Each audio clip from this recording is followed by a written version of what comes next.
제가 오늘 말씀을 먼저 읽고 묵상하다가 떠오른 단어가 모순이라는 말이었습니다. 오늘 성경에서 모순에 대해서 이야기하고 있구나. 그러면서 떠오른 하나의 사건이 있었습니다. 제가 지난 5월에 필리핀과 한국을 방문할 때에 몇 개 교회에서 설교할 기회가 있었습니다. 특별히 경기도 일산에 있는 한 교회에서 금요 예배를 인도하게 되었어요. 담임 목사님은 제가 아주 좋아하는, 존경하는 분이었고, 이렇게 목회를 아주 깔끔하고 세련되게 하시는 그런 분이셨습니다. 같이 오랜만에 만나서 저녁 식사를 하고 이런저런 이야기를 나누다가 예배가 시작되었고 곧 설교가 시작됐습니다. 그 본당이 굉장히 이제 컸거든요. 근데 제일 앞자리에 이 담임 목사님께서 앉으셔서 말씀을 듣는데 이분이 꾸벅꾸벅 조는 거예요. 저는 예배 시간에 성도님들이 졸면 그 설교자가 죄 짓는 거다 이렇게 생각하거든요. 그래가지고 여러분 저 죄 짓게 하지 마세요. 근데 앞에서 딱히 졸아서 제가 깜짝 놀랐어요. 대부분의 성도님들이 정말 말씀을 잘 듣고 계신데 그분들은 하나도 보이지 않고 앞자리에 있는 요분만 계속해서 신경이 쓰였어요. 그리고 나서 설교를 마치고 목사님이랑 같이 이제 본당을 나가면서 목사님께서 저에게 그렇게 말씀하시는 거예요. 오, 엑설런트. 근래 들었던 설교 가운데 최고였어요. 그렇게 이야기를 하는 거예요. 그래가지고 제가 목사님에게 이렇게 이야기했죠. 목사님, 오늘 제가 제 설교로 목사님 재워드렸습니다. 그랬더니 이분이 굉장히 당황하시는 거예요. 예배 시간에 조시는 분들 자기가 졸았다는 거 몰라요. 이분이 굉장히 당황하시면서 그날 새벽 예배 이후에 그 저녁까지 있었던 하루 스케줄을 다 이야기를 해주시는 거예요. 너무 지금 피곤한 상황이라고 그렇게 이야기를 하셨는데 들어보니까 진짜 힘드셨겠더라고요. 그래도 제 입장에서는 어떻게 담임 목사를 졸게 할 수 있는가 하면서 마음이 되게 이제 불편했어요. 며칠 후 이제 가까운 목사님을 만나가지고 그 상황을 이야기를 했어요. 그랬더니 이분이 하는 말씀이 한 목사님 진짜 설교를 잘하셨네요. 그래요. 왜 그러냐고 그랬더니 그분이 하시는 말씀이 생각해봐요. 강사가 와가지고 설교에 죽을 쓰면 담임 목사가 좋을 수 있겠어요? 안절부절하지. 얼마나 안정감 있고 편안하게 설교를 했으면 주무시겠어요? 그러는 거예요. 이건요 담임 목사 아니면 몰라요. 누군가가 우리 교회 와서 설교하면 제가 얼마나 마음이 조마조마하는데 편안하게 잠을 자다니. 그 말이 맞구나. 그래가지고 제 마음에 치유가 됐어요. 굉장히 편안해졌어요. 여러분 설교를 잘해서 졸았다는 말이 모순 같으나 때로는 그럴 수 있거든요. 세상에는 단편적으로 볼 땐 잘 이해가 안 되는 사건이 있어요. 모순 같은 일이 많아요.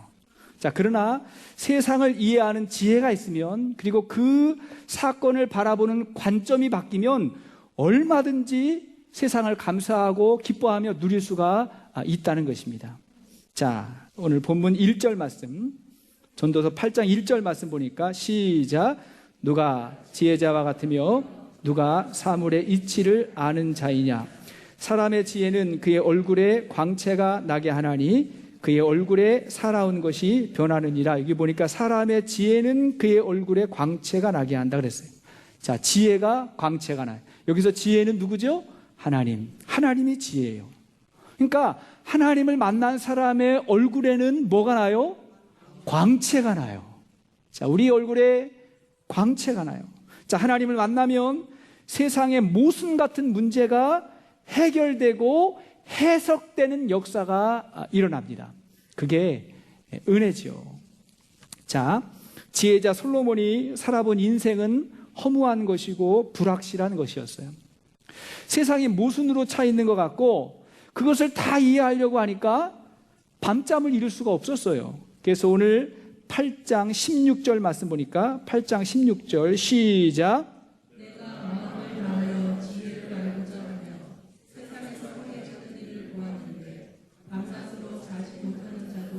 여기 보니까 밤낮으로 자지 못하는 자도 있도다. 이거는요 자기를 말하는 거예요. 솔로몬이 자기가 잠이 지금 안 온다는 거예요. 인생의 허무 가운데 끊임없이 심오하고 철학적인 질문들을 막 던졌는데 해결이 안 돼요. 잠을 못 자요. 자, 그러다가 마침내 그가 하나님을 만나고 하나님 안에서 인생의 참 즐거움을 누릴 수 있게 되었다는 거예요. 그게 전도서의 메시지입니다. 자, 그럼 어떻게, 오늘 말씀을 통해서 우리가 어떻게 하나님 안에서 또 인생을 누릴 수가 있을까요? 첫째는 삶의 현실을 인정하며 살라는 것입니다. 자, 우리가 삶의 현실을 인정하며 살아야 할 때가 있어요.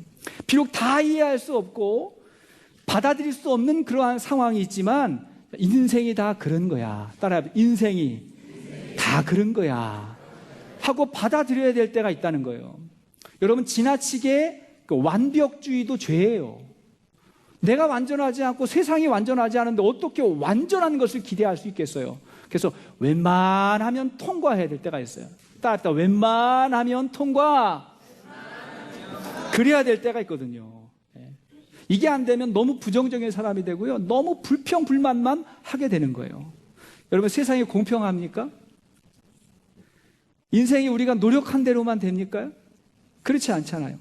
세상이 다 공평해야 된다는 유토피아를 꿈꾸었던 공산주의가 어떻게 됐어요? 더 불의한 세상이 돼버렸어요. 자, 사도 바울이 빌립보 4장 13절에 이렇게 고백했죠. 시작. 내게 능력 주시는 자 안에서 내가 모든 것을 할 수 있느니라고 고백했어요. 능력 주시는 자 안에서 모든 거 할 수 있다. 자, 이 말은 내가 하고 싶은 대로 다 하고 내가 바꾸고 싶은 대로 다 바꿀 수 있다는 그런 말이 아니라, 이거는 어떠한 환경에서도 자족하고 감사할 수 있는 능력을 그리스도 예수 안에서 내가 발견했다는 거예요. 예. 전도서 8장의 앞부분은, 우리가 읽지 않은 1절에서 8절은 어떤 상황을 설정해 놓았습니다. 2절을 보니까 8장 2절 시작. 내가 고나노라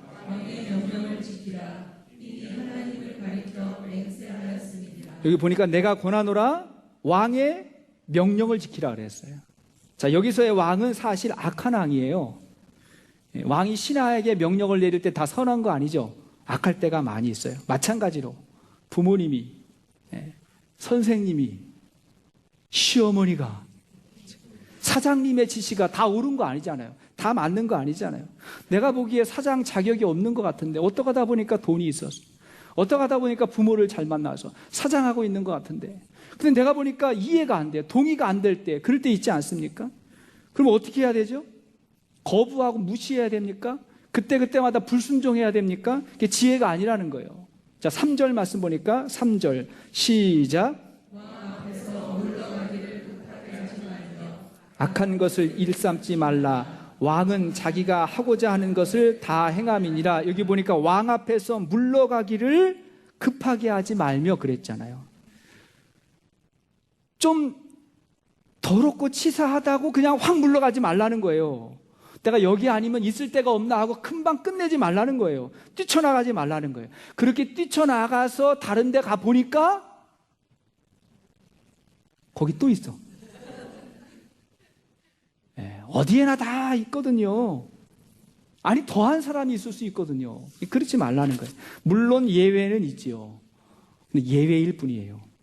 그러니까 성경의 기본적인 가르침은 권위에 순종하는 것입니다. 4절을 보니까 4절 시작.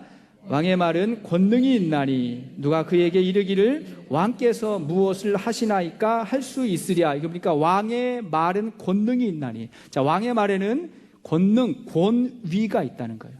자, 우리가 그 권위 아래서 우리의 믿음을 지키면서 그 안에서 하나님의 나라를 이루는 거예요. 지켜가면서.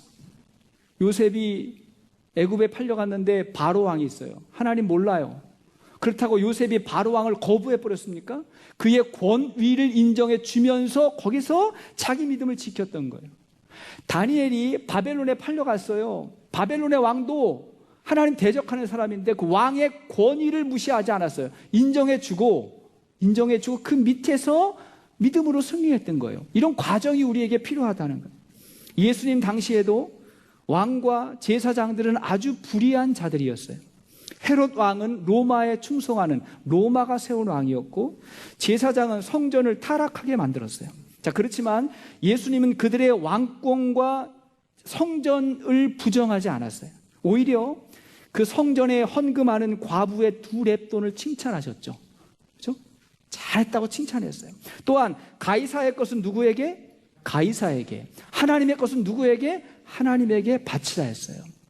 자, 예수님이 이 땅에 오셔서 뚱구름 잡는 이야기를 하신 게 아니라 현시의 부조리를 주님이 아세요. 다 아는데 그 안에서 믿음을 가지고 치열하게 믿음으로 승리하는 삶을 우리에게 원하셨던 거예요.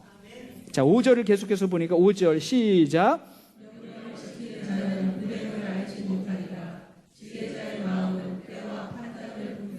여기 보니까 지혜자의 마음은 무엇을? 때와 판단을 분별한다 그랬고요. 계속해서 6절을 보니까 시작. 여기까지 보세요. 무슨 일에든지 뭐가 있어요? 때와 판단이 있다. 이 때와 판단이라고 하는 말은 시기와 태도를 말하는 거예요. 여러분, 그래서 믿음의 사람에게 중요한 게 뭐냐면 삶의 태도예요. 삶의 자세가 중요해요. 사울은 악한 왕이었잖아요. 누가 봐도. 근데 자기의 그 열등감으로 인해서 자존심이 상해가지고 다윗을 죽이려고 그러는 거예요. 자기 사위인데, 충신인데 다윗을 죽이려고 그래요. 다윗은 억울했어요. 자기를 죽이려고 하니까. 근데 이 다윗이 마침내 그 사울을 죽일 수 있는 기회가 찾아왔어요. 그때 다윗이 어떻게 했죠? 우리가 잘 알고 있어요.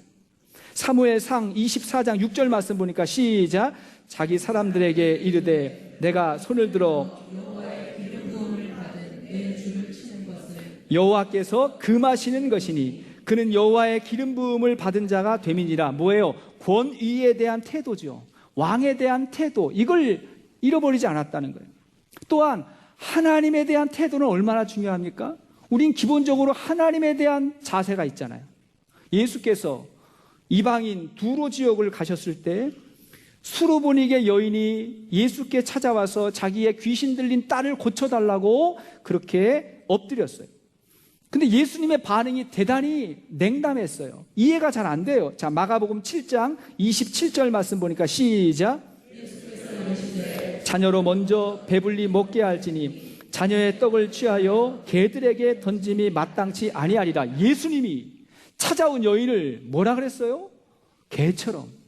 당시 유대인들은 이방인을 볼 때 개처럼 여겼거든요. 예수님이 그런 이야기를 하는 거예요.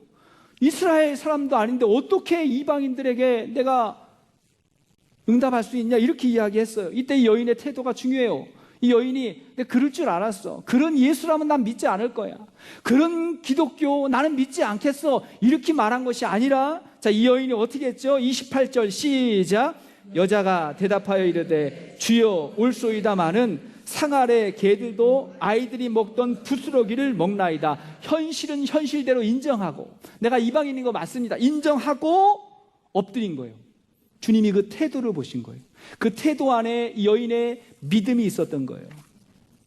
제가 얻은 인생의 지혜가 있어요. 태도가 바르면 안 될 일도 되는데 태도가 바르지 못하면 옳은 말도 거부될 때가 있어요. 종종 그렇죠? 태도가 되게 중요해요. 중국 고사에 우생마사라고 하는 말이 있어요. 우생마사. 그러니까 손은 살고 말은 죽는다, 그런 말이거든요.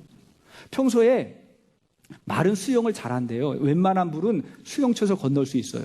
손은 수영을 못해서 물에 빠지면 죽는데요. 그런데 큰 홍수가 날 때 어떻게 손은 살고 말은 죽는데요. 왜 그런 거 봤더니 말이 자기가 수영 좀 할 줄 안다고 그 큰 물을 거슬러 올라가서 자기 힘으로 헤엄치며 가다가 결국은 지쳐서 죽는데요. 조금 안다고, 조금 할 수 있다고 거슬러 가는 거죠. 그러나 손은 어떡하죠? 아예 수영을 못하니까 떠내려가는 거예요. 떠내려가다 보니까 턱하니 나뭇가지에 걸리고 지붕 위에 걸리고. 여러분 사진 같은 거 보셨죠? 지붕 위에 소 올라가 있는 거. 왠지 아세요? 떠내려가다가 걸린 거거든요. 그러니까 때로는 항상 그런 건 아니지만 어떤 경우에는 우리가 말이 아니라 소처럼 현실을 수용하며 자족하며 살아야 될 때가 있다는 것입니다. 그러나 우리가 믿어야 될 게 있어요. 두 번째는 악에 대한 심판은 하나님이 하신다는 거예요. 하나님이 심판하세요.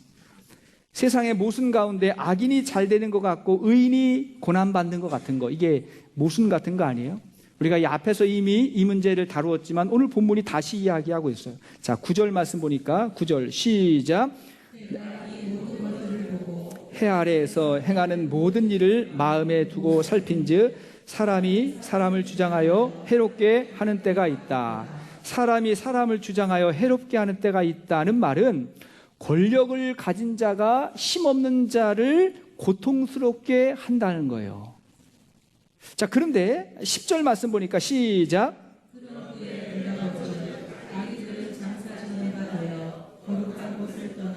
그들이 그렇게 행한. 자, 이 말은 무슨 말이냐면 그 악한 사람이 그 마을에서 죽었는데 근데 사람들이 그를 인정하고 오히려 칭찬한다는 거예요. 이게 세상이죠. 악인이 악한 일을 했는데 사람들이 오히려 칭찬한다. 그렇다는 거예요.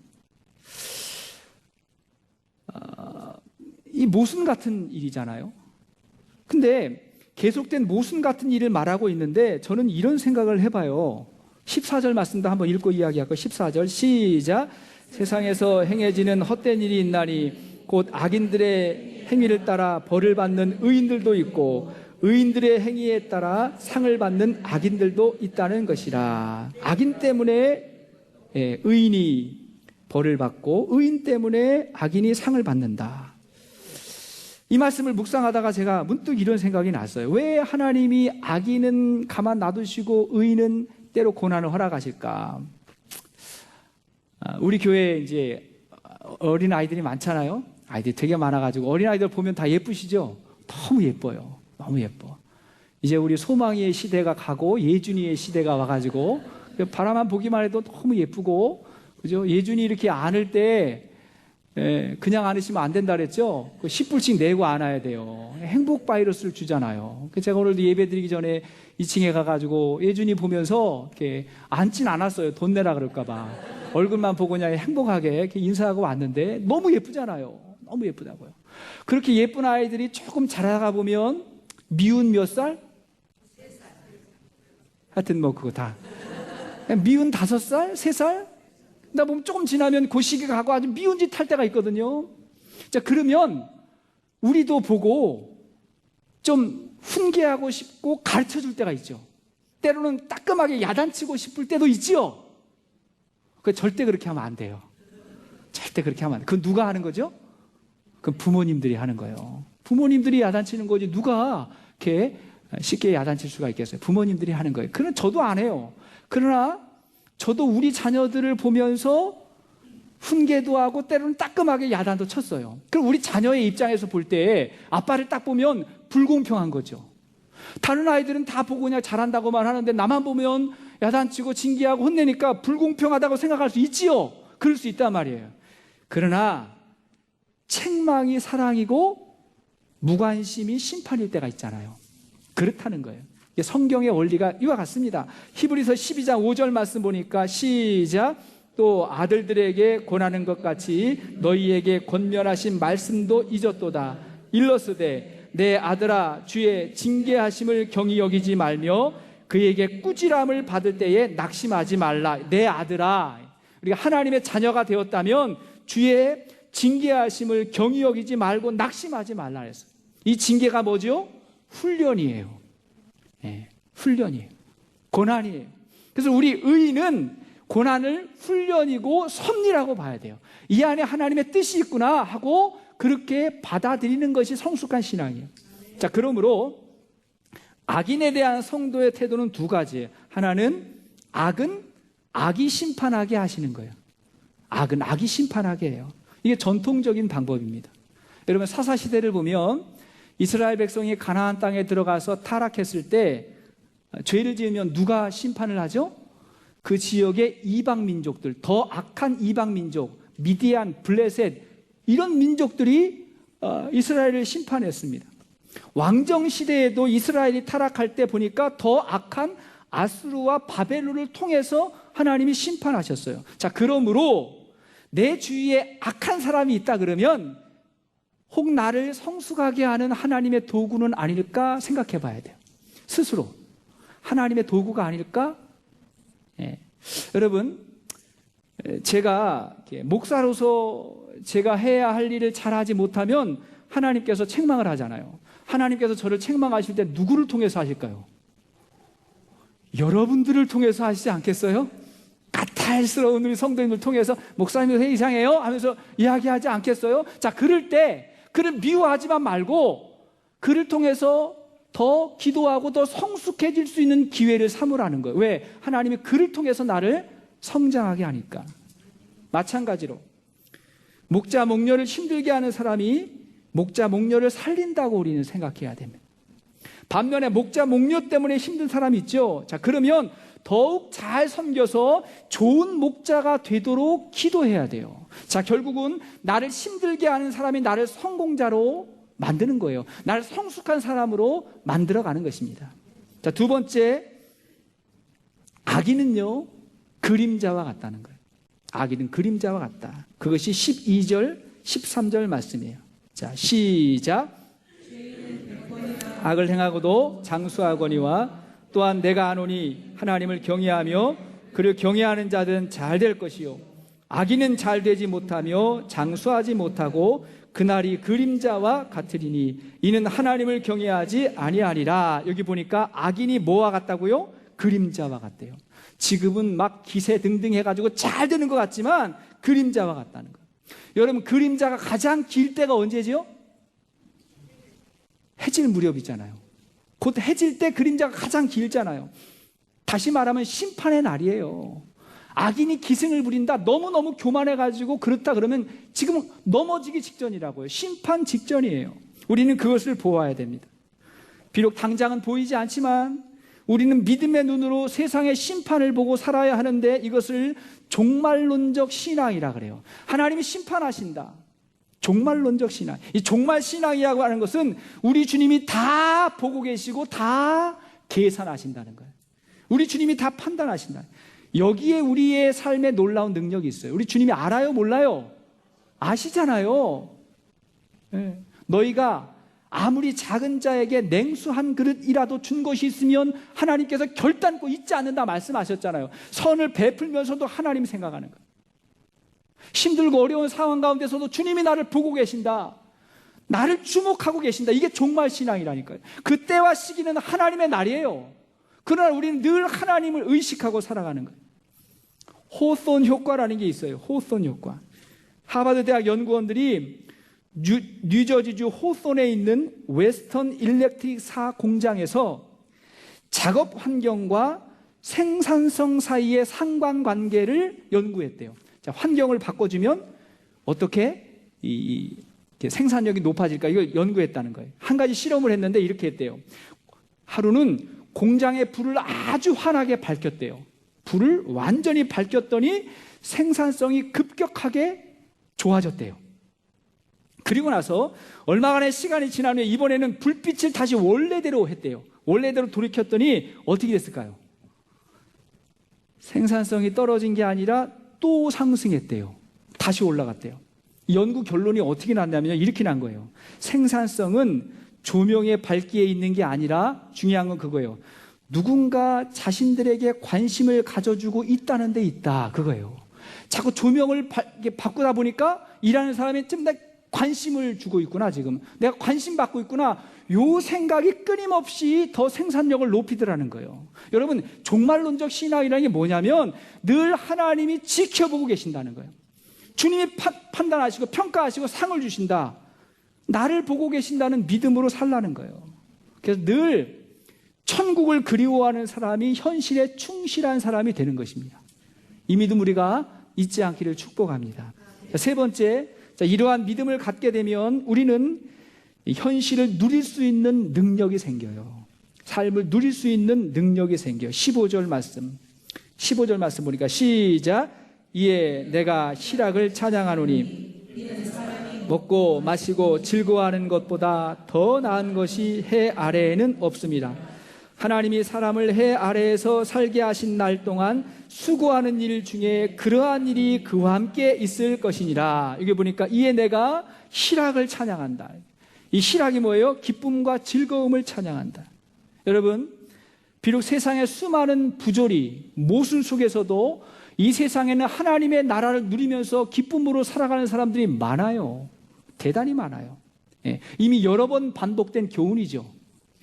우리가 먹고 마시고 즐거워하는 모든 것이 하나님의 선물이라고 생각하고 기뻐하며 살아가는 거, 요게 진리라는 거예요. 그게 능력이라는 거예요. 대중연설가로 유명했던 데일 카네기가 사업이 망해가지고 자살을 결정하고 거리에 나섰어요. 죽어야 되겠다. 길거리에 나섰는데 길거리에 휠체어를 탄 장애인이 물건을 팔고 있는 거예요. 사달라 그래요. 카네기가 일부를 주고 돌려보내려고 해요. 당시에 일부는 굉장히 큰 돈이었습니다. 일부를 주고 물건을 받지 않고 그냥 돌려보내려 하니까, 죽으려고 하니까 그게 필요하지 않잖아요. 그러니까 일부를 그냥 적선하듯이 준 거예요. 자, 그랬더니 이 사람이 계속 따라오면서 물건을 가져가라고. 아니야, 물건 필요 없다 했더니 그럼 돈 가져가세요. 돈을 갖지 않으려거든 물건을 갖고, 물건을 갖지 않으려거든 돈을 가져가세요. 이렇게 이야기하는 거예요.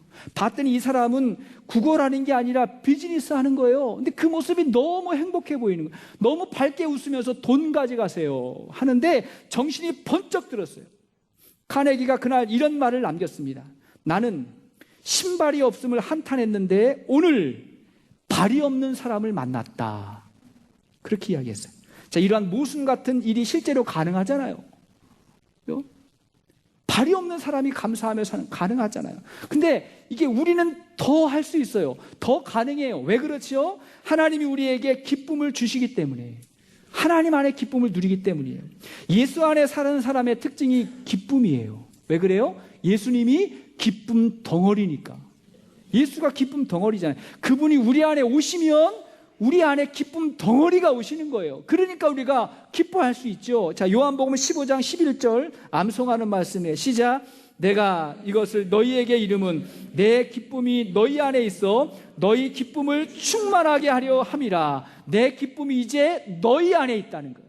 예수님의 충만한 기쁨이 우리 가운데 있다는 거예요. 자, 그 기쁨의 근원은 평안이에요. 평안이. 이 평안은 환경이 아니라 관계에서 오는 거예요.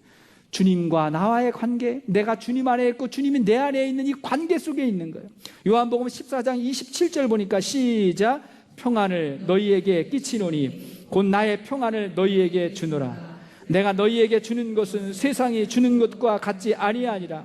너희는 마음에 근심하지도 말고 두려워하지도 말라. 주님이 평안을 주세요. 그러니까 주님이 기쁨을 주시고 평안을 주시니까 삶에 부분 있는 그 감사를 다 누리고 살아가는 거예요. 누리고. 그러니까 목사님이 앞에서 줘라도 기뻐하죠. 잘했구나 생각하고 주님이 그때마다 지혜를 주시는 거예요. 이건 기쁜 일이다. 기쁜 일, 감사할 일이다. 그런 것이죠. 말씀의 결론을 맺겠습니다. 세상은 모순과 불의가 많아요. 다들 알아요. 세상을 분노해요. 억울해해요. 항상 부정적이에요. 그러나 우리는 그 안에도 하나님의 섭리가 있음을 믿습니다. 그 하나님 안에 살아가는 사람에게 기쁨과 평안을 예수 안에 있는 사람에게 주신다고 하셨어요. 그러면 우리가 믿는 것이 있어요. 우리가 반드시 믿는 것이 있어요. 그게 뭐냐면 세상은 모순 같지만 하나님이 공평하다는 거예요. 그럼 믿습니까? 하나님 선하시잖아요. 하나님 신실하시잖아요. 하나님 다스리잖아요. 하나님이 모든 걸 심판하실 거잖아요. 그러니까 하나님이 공평하시다. 우린 그걸 믿고 사는 거예요. 자, 그 말씀이 로마서 8장 28절의 말씀입니다. 시작. 우리가 알거니와 하나님을 사랑하는 자 곧 그의 뜻대로 부르심을 입은 자들에게는 모든 것이 합력하여 선을 이루느니라. 아멘. 모든 것이 합력해서 선을 이룬다는 말은 뭐냐면 하나님이 모든 것을 주장해서 결국 하나님의 공평을 이루신다. 하나님의 선하심을 이루신다는 거예요. 오늘도 저와 여러분들이 하나님의 선하심과 신실하심과 살아계심과 완전하심을 믿고 믿음으로 새롭게 결단할 수 있는 우리 모두가 될 수 있기를 주의 이름으로 축복합니다. 같이 한번 기도하십시다.